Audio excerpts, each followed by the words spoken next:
गणेशोत्सवाला 2 दिवस उरलेले आहेत आणि आता मुंबई महानगरपालिकेनं गणेशोत्सवासाठी जय्यत तयारी केली आहे। विशेषतः आपण आता समुद्र किनाऱ्यांवर आहोत आणि या समुद्र किनाऱ्यांवर मुंबई महानगरपालिकेनं स्वच्छता मोहीम राबवली आहे। एका आठवड्याची ही स्वच्छता मोहीम होती आणि या दरम्यान मुंबई महानगरपालिकेच्या अखत्यारीत येणाऱ्या जेवढ्या चौपाट्या आहेत या सगळ्या चौपाटांवर स्वच्छता करण्यात आली आणि त्यासाठी 360 कर्मचारी कार्यरत होते, 6 संयंत्र होते आणि या सगळ्याच्या माध्यमातून कचरा उचलण्यात आला आहे। आता स्वच्छता केली जाणार आहे असं महानगरपालिकेकडून सांगितलं जात आहे।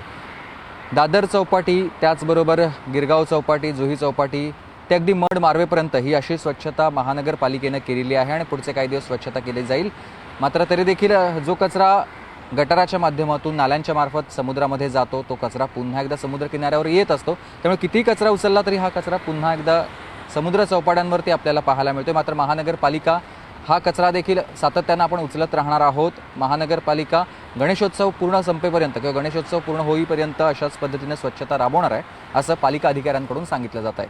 व्हिडिओ जर्नलिस्ट हर्षदसह मी सुमित सावंत, न्यूज 18 लोकमत, मुंबई।